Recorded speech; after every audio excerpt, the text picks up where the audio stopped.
Vous êtes sur la radio Veritas, la radio catholique de l'archidiocèse de Douala. Fidèles auditeurs de Justice et Paix Magazine, bonjour. Bienvenue à ce numéro 4 de Justice et Paix Magazine, en ce mois du rosaire de l'an de grâce 2012. La semaine dernière, nous avons fait une émission spéciale dont le thème était séance de visionnage du film documentaire Pride. Aujourd'hui, le thème est le Conseil pontifical Justice et Paix. Pour en parler, nous recevons le docteur Maurizio Gherazzi. Nous allons tout d'abord commencer par vous donner les origines de ce Conseil pontifical Justice et Paix.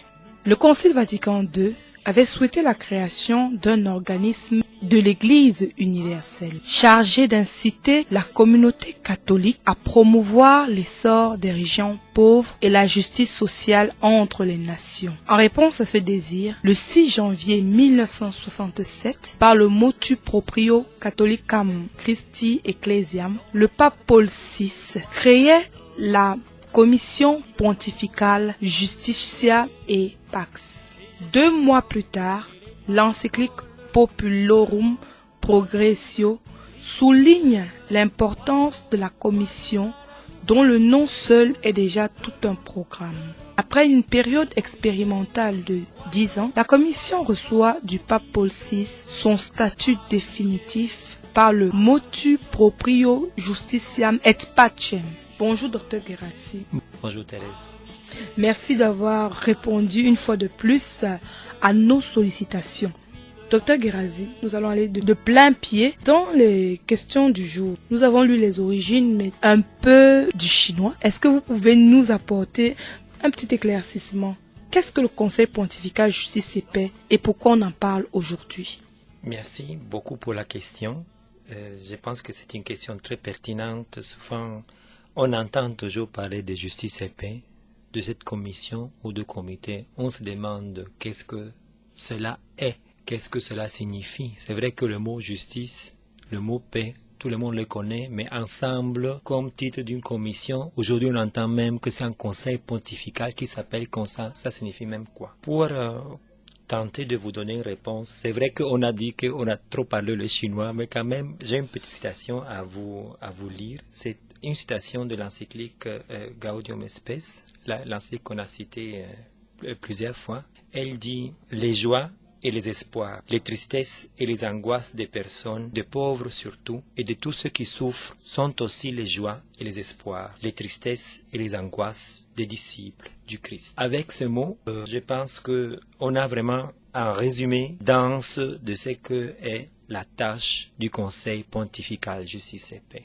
La tâche principale, c'est celle de divulguer, de diffuser la doctrine sociale de l'Église. La doctrine sociale de l'Église, c'est celle de se laisser toucher par l'autre, de ne pas rester indifférent par rapport aux problèmes de notre prochain, de nos frères et de nos sœurs. Un regard particulier est donné à tous ceux qui sont pauvres, qui n'ont pas la possibilité, seuls, de sortir aussi de leurs conditions difficiles. Je pense qu'avec le mot pauvre, on n'entend pas seulement la pauvreté en moyens financiers, mais on pense aussi à une pauvreté qui pourrait être une pauvreté de capacité de pouvoir sortir d'un problème particulier. Je pense que l'étude de tout ce qui concerne l'injustice sociale, la recherche des causes de l'injustice sociale sont la base du travail du Conseil pontifical Justice et Paix. C'est vrai qu'un Conseil pontifical, comme on vient de dire, c'est un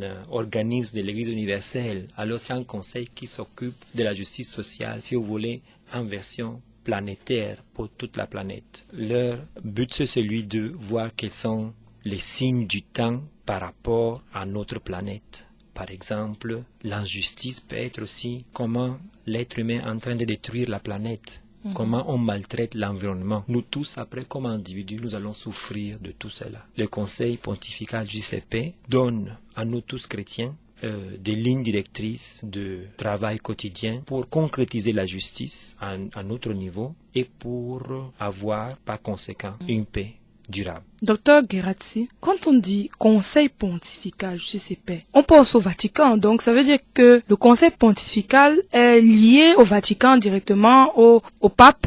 Oui, C'est comme ça. Le Conseil pontifical JCP, et on vient de dire que c'est un organisme de l'Église universelle. C'est un organisme du Vatican. C'est aussi un conseil qui siège à Rome. Il est composé d'un président, d'un secrétaire et d'un sous-secrétaire. Les trois personnes en fait qui recouvrent ces fonctions sont nommées par le Saint-Père en personne pour une période de 5 ans. Maintenant, les trois permanents, si on veut, ne sont pas seuls à constituer le conseil pontifical de laïcs, de religieux, de religieuses, de prêtres, de sœurs de diverses nationalités qui aident l'équipe permanente pour la réalisation des programmes du conseil. Normalement, le conseil pontifical a une quarantaine de membres ou de consulteurs et tous ces membres et consulteurs sont nommés à titre personnel par les saints-pères, par les papes en personne et toujours pour une période de 5 ans. Les membres, les consulteurs proviennent de tous les continents du monde et ils se réunissent à Rome à intervalles réguliers pour une assemblée plénière.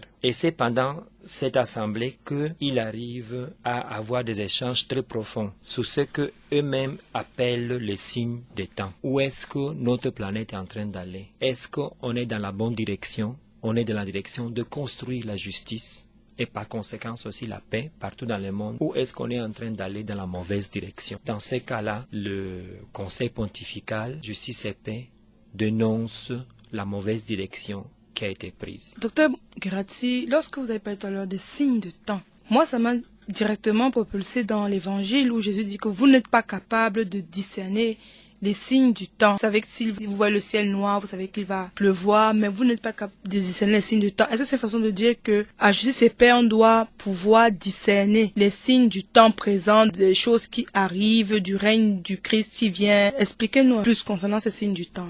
Le Conseil pontifical, ou à Justice et Paix en général, c'est pas seulement maintenant au Vatican, mais nous savons qu'on a une commission Justice et Paix, même à Douala, il y a des comités paroissiaux Justice et Paix. Le but de tout cet organisme qui s'occupe de justice et paix, c'est celle de discerner les signes du temps par rapport à la justice et à la paix. Parce que c'est Christ même le prince de la paix. C'est dans l'évangile même qu'on apprend l'importance de la justice. Il n'y aura jamais de paix sans justice. Et c'est Christ qui, en partant, nous a laissé sa paix. C'est ça aussi, sa volonté, celle que nous tous ici sur la terre, nous pouvions rester unis fraternellement dans la... Maintenant, dans chaque société, les membres de bonne volonté de justice et paix peuvent lire, chacun dans sa société, chacun dans sa ville, dans son diocèse, dans son quartier, quels sont les signes du temps. Quelle est la direction que la société est en train de prendre? Est-ce que les droits, par exemple, des employés sont respectés ou pas? Est-ce que le droit des familles, même les familles ont des droits, le droit par exemple d'avoir les enfants scolarisés,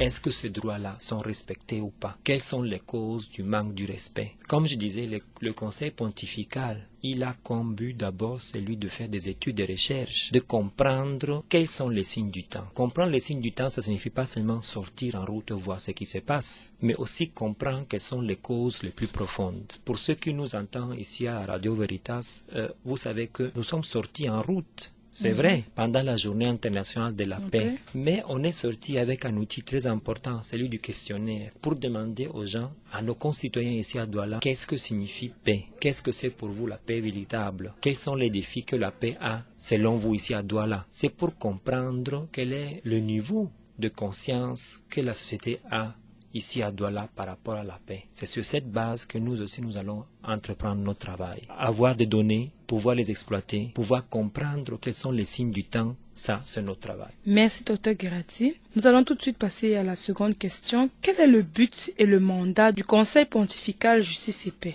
Oui. Comme je disais tout à l'heure, le Conseil s'emploie à ce que dans le monde soit promue la justice et la paix, selon l'Évangile et la doctrine sociale de l'Église. Ça, c'est la base du travail du Conseil et de tous les organismes qui dépendent du Conseil pontifical Justice et Paix. Maintenant, il y a deux points très importants qu'on ne peut pas oublier. Le Conseil approfondit la doctrine sociale de l'Église. Ça signifie quoi? Le Conseil fait en sorte que la doctrine sociale de l'Église soit largement diffusée et mise en pratique par les individus d'un côté, mais aussi par les communautés de l'autre côté. En particulier en ce qui concerne toutes les relations qui nous engagent comme être appartenant à une société. Je reprends alors l'exemple des relations de travail, par exemple. qu'il y a entre employeurs et employés. Relations qui, par exemple, doivent être toujours imprégnées de l'esprit de l'Évangile. À côté de la diffusion de la doctrine sociale de l'Église, un autre point très important du travail du Conseil est celui de rassembler,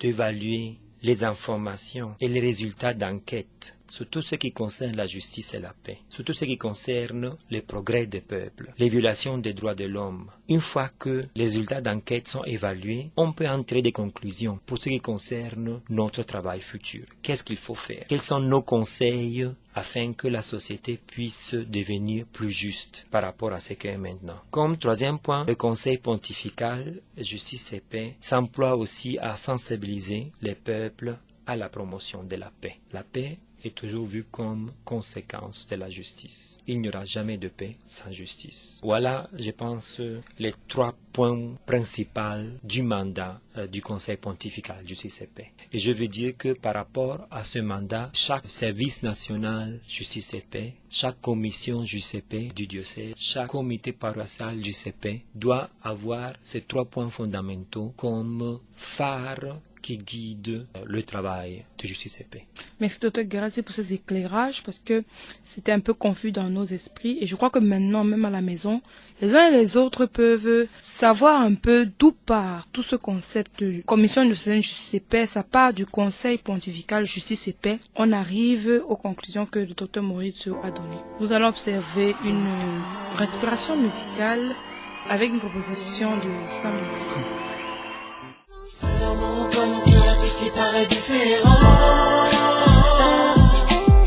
Vous êtes sur la radio Veritas, vous écoutez l'émission Justice et Paix Magazine. Après cette ponctuation musicale, nous revenons à nos débats et nous parlons du Conseil pontifical Justice et Paix. Nous avons parlé dans la première partie des origines, du but et du mandat du Conseil pontifical Justice et Paix. Maintenant, nous allons un peu parler de la structure du Conseil pontifical Justice et Paix et du rapport. Docteur, comment est structuré le Conseil pontifical Justice et Paix et quel est le rapport entre cette structure-là et la commission diocésaine, la structure de la commission diocésaine Justice et Paix? Comme je venais de dire, la structure du Conseil pontifical Justice et Paix est celle d'avoir un petit pool de permanents, un président, un secrétaire, un sous-secrétaire, accompagné par une quarantaine d'autres membres consulteurs. Ces membres, ces permanents sont nommés personnellement par les Saints-Pères pour une période de 5 ans. Le Conseil pontifical Justice et Paix, c'est l'organe de l'Église universelle. C'est l'organe qui s'occupe de tout ce qui est important par rapport à la justice et la paix d'un point de vue planétaire. Maintenant, il ne faut pas oublier l'importance du local. Dans une période de globalisation, on se rend toujours plus compte que les différences entre une localité et l'autre sont très fortes. Ce qui est vrai dans un coin du monde, peut-être, c'est pas vrai dans un autre coin du monde. C'est pour cela que la structure du Conseil pontifical n'est pas une structure trop centralisée, mais elle demande certaines de ces tâches à des organismes qui sont décentralisés. Qu'est-ce que nous avons par exemple ici au Cameroun? Ici au Cameroun, nous avons un service national du CP qui est, si vous voulez, les services les plus proches ou l'organisme le plus proche au Conseil pontifical. Parce que le service national du CP opère au niveau de la conférence épiscopale des évêques du Cameroun. Le mandat, c'est toujours le même. C'est dans le même cadre que le service national du CP au Cameroun travaille. Mais il ne s'occupe pas de la justice et de la paix au niveau planétaire, mais de ce qui concerne le Cameroun. C'est vrai que les deux choses vont ensemble. Parce que si dans chaque pays, il y a la justice et la paix, même sur la terre, il y aura la justice et la paix.